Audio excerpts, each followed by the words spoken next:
Hello, good afternoon everyone. आपको आज का जो हमारा जो टॉपिक है वो है सीड्स।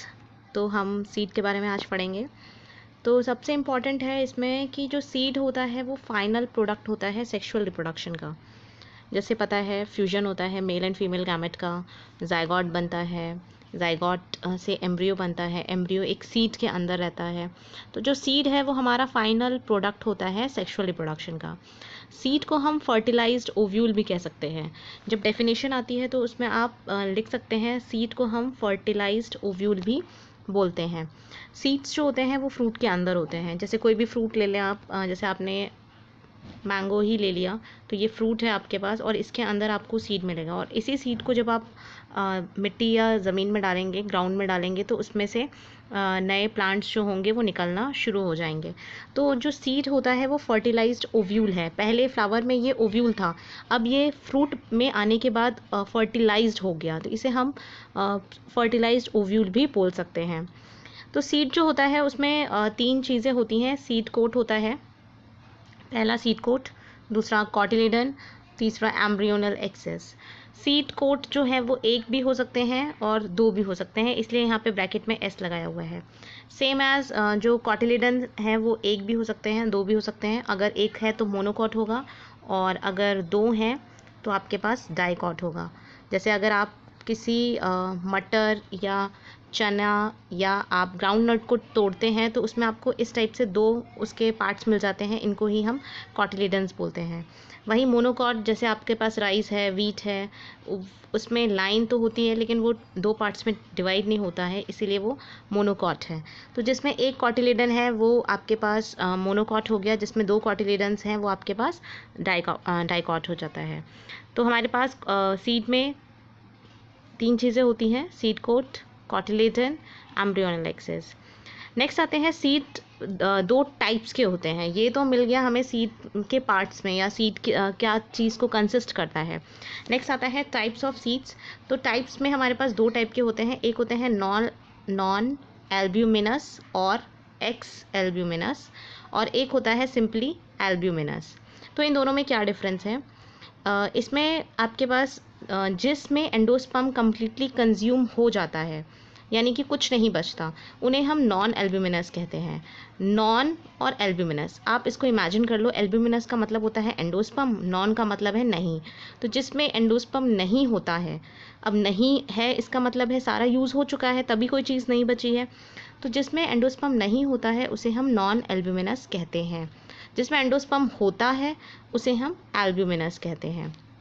तो यहाँ पे डिफाइन किया हुआ है कि जो मैच्योर सीड्स होते हैं मे बी एल्ब्यूमिनस और एक्स एल्ब्यूमिनस।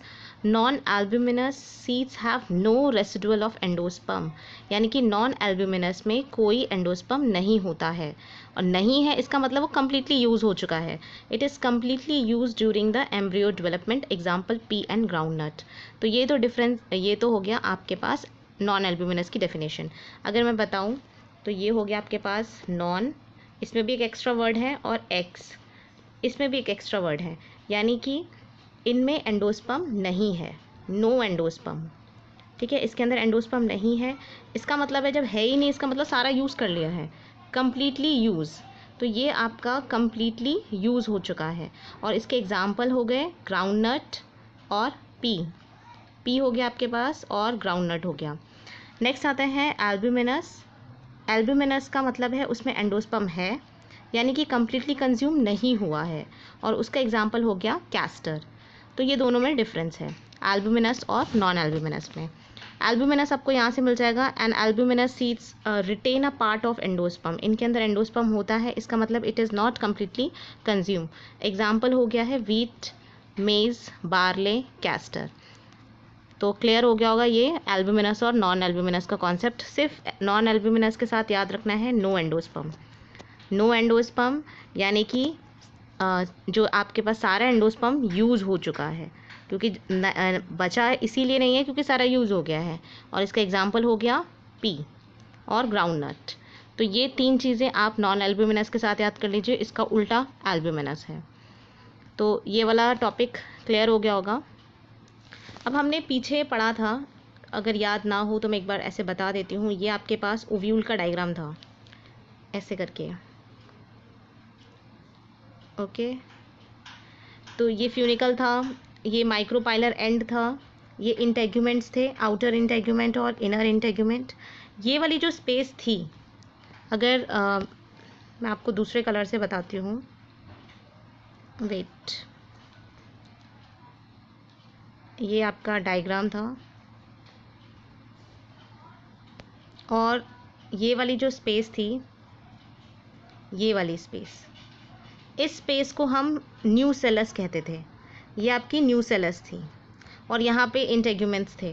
तो ये जो न्यूसेलस होती है, और ये अंदर वो बन रहे थे 3 antipodals, 2 synergids, 1 egg cell, 2 polar nuclei. तो ये जो स्पेस होती है, यहाँ पे बहुत सारी सेल्स प्रेजेंट होती हैं जिन्हें हम न्यूसेलस कहते हैं। अब ओव्यूल के अंदर ये बन रहा है, जैसे ये ड्राई होता है तो जब सीड बनता है तो ये जो आपका है, इसके ऊपर अगर न्यूसेलस रहती है तो उसे हम पेरिस्पर्म कहते हैं। ये जो न्यूसेलस है, अगर आपको क्लियर ना हो तो आप एक बार पीछे पेज पलटिए बुक के और ओव्यूल वाला डायग्राम देखिए। ये फ्यूनिकल था, ये माइक्रोपाइलर एंड था, ये आउटर इंटेग्यूमेंट, ये इनर इंटेग्यूमेंट, और यहाँ पे बहुत सारे सेल्स प्रेजेंट होते हैं जिसे हम न्यूसेलस कहते हैं। तो कुछ सीड ऐसे होते हैं जिनमें सीड बनने के बावजूद भी न्यूसेलस रह जाती है। तो ऐसे सीड्स के एग्जांपल्स हो गए ब्लैक पेपर और बीट। इनमें न्यूसेलस रहती है, रेमिनेंट पार्ट ऑफ न्यूसेलस, और इसी को हम पेरिस्पर्म कहते हैं। जैसे आपसे पूछा जाए कोई ऐसा प्लांट बताइए जिसमें सेपल्स रहते हों, परसिस्टेंट कैलिक्स हों या सेपल्स प्रेजेंट हो, तो आपने बैगन देखा होगा। बैगन में इस टाइप से, बैगन हो गया, चिली हो गई आपके पास, जैसे ये इस टाइप से यहाँ प्रेजेंट होते हैं, और ये आपका बैगन ऐसे समझ लीजिए। तो ये जो ग्रीन ग्रीन पार्ट दिखता है, ये सेपल्स होते हैं, ठीक है। चिली हो गई आपके पास, मिर्च में भी आपने देखा होगा इस टाइप से ये प्रेजेंट होते हैं। तो इन्हें हम परसिस्टेंट कैलिक्स कहते हैं। इसी तरीके से कुछ बीज ऐसे होते हैं, जैसे ये बीज है, इसके ऊपर न्यूसेलस प्रेजेंट है। ऐसे कंडीशन को हम पेरिस्पर्म कहते हैं, जिसमें परसिस्टेंट न्यूसेलस हो। परसिस्टेंट का मतलब है बाद में भी ये प्रेजेंट हो। तो जो न्यूसेलस प्रेजेंट होती है तो उसे हम पेरिस्पर्म कहते हैं। ये बहुत इंपॉर्टेंट है, व्हाट इज़ पेरिस्पर्म।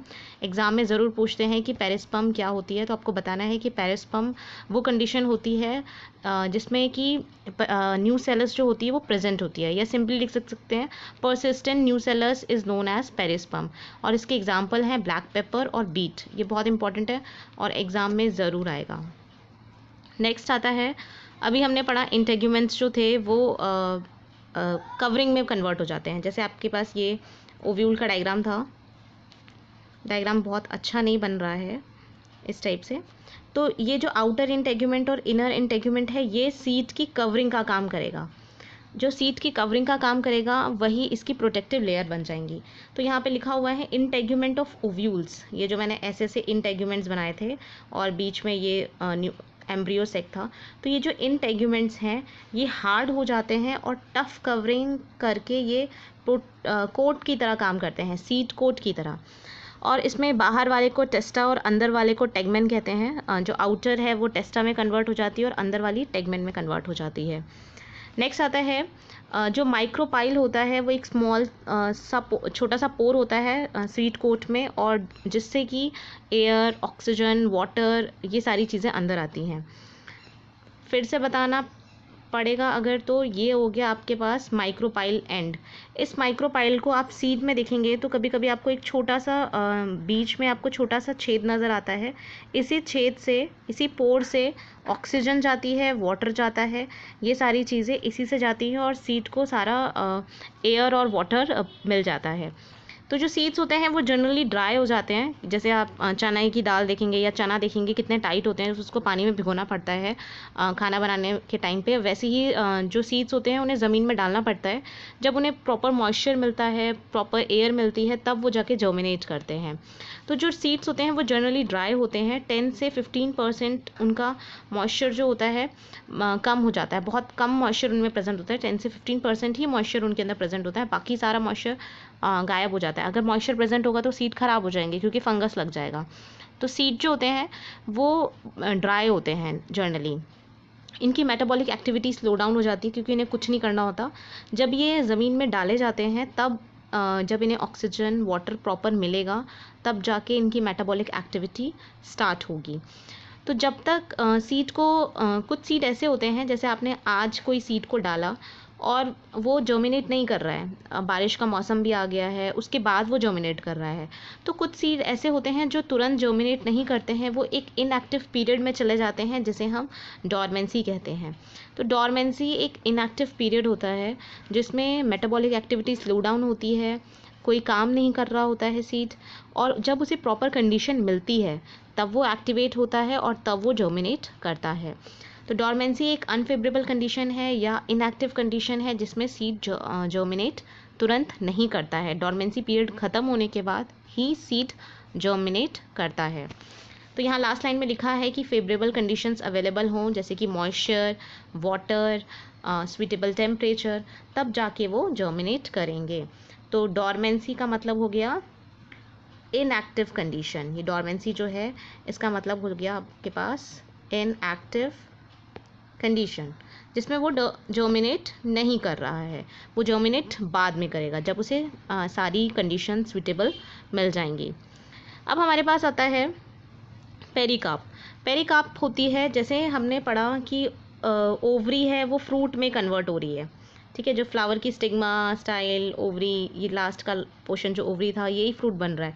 तो जो ओवरी वॉल थी, ओवरी वॉल ही फ्रूट वॉल में कन्वर्ट हो जाएगी। सिंपली आपको 2-3 चीज़ें याद रखनी है। क्या क्या होता है, ओवरी वॉल जो होती है वो फ्रूट वॉल में कन्वर्ट हो जाती है, फ्रूट वॉल, जिसे हम पेरिकार्प कहते हैं। ओव्यूल जो होते हैं वो सीड में कन्वर्ट हो जाते हैं। और आपके पास और क्या बच गया, हाँ, ओवरी हो गई फ्रूट में, ओवरी जो होती है वो हो गई आपकी फ्रूट में। तो ये सारे काम हो गए, ओवरी फ्रूट में होगी, ओव्यूल सीड में होंगे, ओवरी वॉल फ्रूट वॉल में होगी, जिसे हम पेरिकार्प कहते हैं।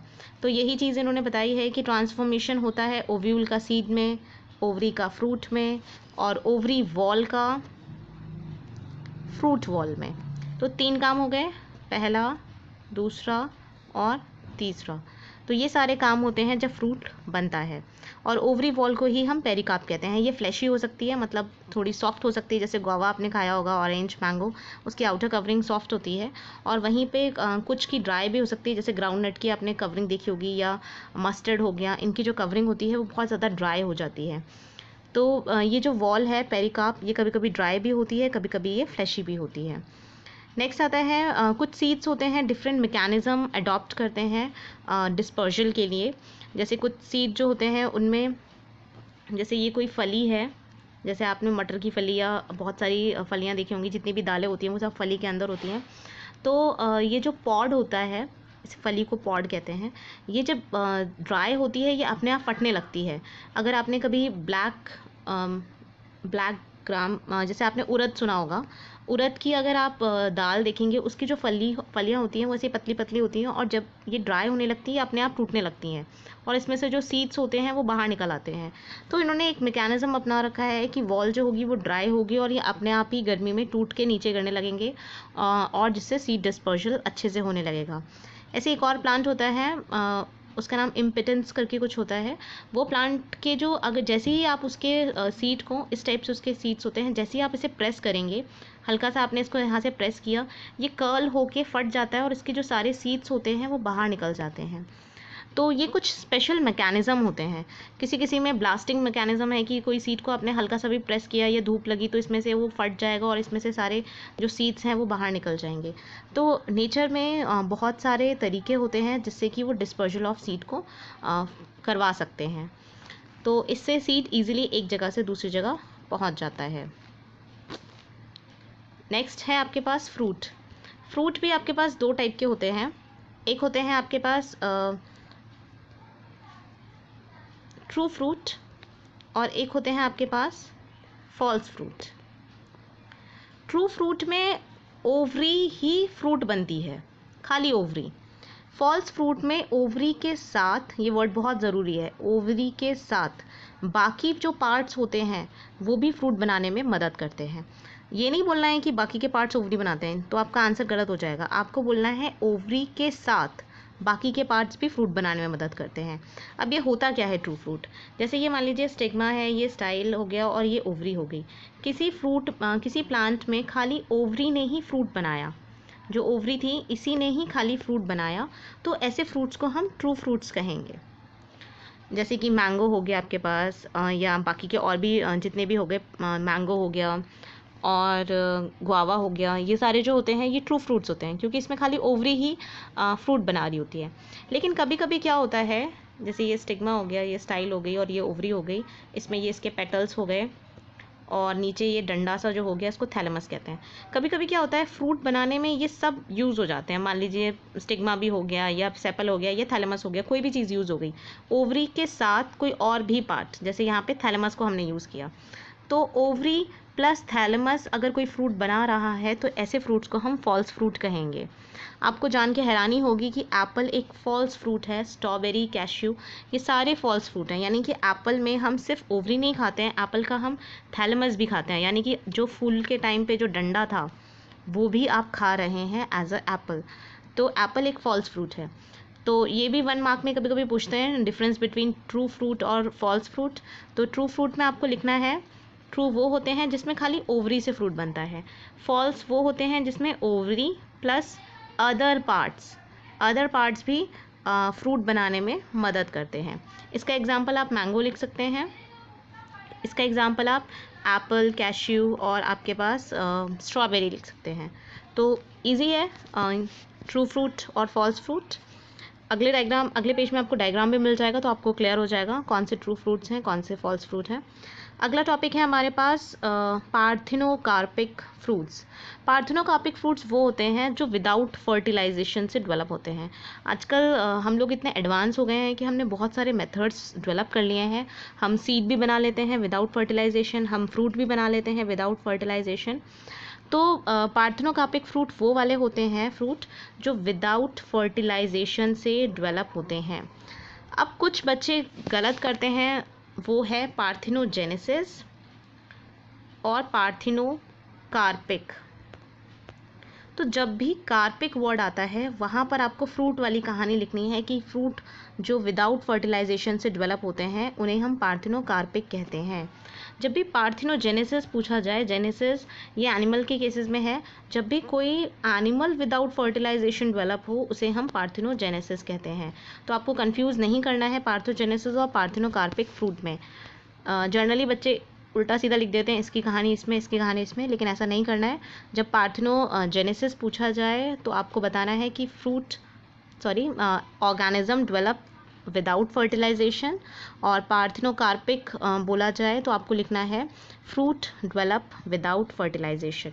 तो पार्थेनोकार्पिक का एग्जाम्पल बनाना है। और ये जो पार्थेनोकार्पिक फ्रूट्स होते हैं इनमें सीड्स नहीं होते हैं, इनके लिए कुछ हार्मोन्स की ज़रूरत पड़ती है, ग्रोथ हार्मोन्स की, जिससे कि पार्थेनोकार्पी रेडी हो जाती है, मतलब इजीली हो जाती है। तो पार्थेनोकार्पी में हमने 2-3 चीज़ें पढ़ी। पहला, विदाउट फर्टिलाइजेशन डेवलप होते हैं, विदाउट फर्टिलाइजेशन बनते हैं ये, ओके। दूसरा है ये सीडलेस होते हैं, इनमें बीज नहीं होंगे क्योंकि फर्टिलाइजेशन नहीं हुआ है। तीसरा, इनको बनाने के लिए कुछ हार्मोन्स की ज़रूरत पड़ती है, तो उसे हम पार्थेनोकार्पी कहते हैं। और आपको सर्च करना है कि पार्थेनोकार्पी किसने बताया था या किसने इन्वेंट किया था, उस साइंटिस्ट का नाम, क्योंकि कोई होमवर्क नहीं मिलता है तो कुछ काम करते नहीं हैं। ओके, तो नीचे के डायग्राम्स में ये तीनों जो हैं ये हमारे फॉल्स फ्रूट हैं। ओके, ये आपके पास ओवरी के संग थैलेमस भी है, यहाँ पे लिखा हुआ है थैलेमस, तो आपको पता चल जाएगा थैलेमस है, इसमें भी थैलेमस वर्ड लिखा हुआ है। तो ये जो है थैलेमस भी प्लस ओवरी भी यूज़ हुई है, इसलिए ये फॉल्स फ्रूट है। उसके बाद ये सीड हो गया। सीड में आपको यहाँ पे माइक्रोपाइल दिख रहा होगा, इस यहाँ पे ये माइक्रोपाइल जो होता है एक छोटा सा पोर होता है जिससे कि आपके पास ऑक्सीजन, वाटर एंटर करता है। ये दोनों आपको कॉटिलिडन्स दिख गए होंगे। और आपके पास ये मोनोकॉट का डायग्राम है जो मैं पहले ही एक्सप्लेन कर चुकी हूँ, तो कोई भी डाउट हो तो वो मुझसे पूछ लीजिएगा। बाकी ये इजी है, ज़्यादा डिफ़िकल्ट नहीं है। कॉटिलिडन्स जो होते हैं, ये जो कॉटिलिडन, इनमें स्टोर फूड होता है। जब इसमें से लीफ और शूट और रूट निकलेगी तो उसको भी एनर्जी चाहिए, उसको भी न्यूट्रिशन चाहिए। उसके लिए ये कॉटिलिडन जो होते हैं इसके अंदर बहुत सारा स्टोरेज होता है फूड का, जो एम्ब्रियो को देता है और एम्ब्रियो यूज़ करता है फर्दर लीफ और शूट और रूट बनाने के लिए। तो ये भी क्लियर हो गया होगा। तो आज का टॉपिक मैं यहीं पे ख़त्म कर रही हूँ। थैंक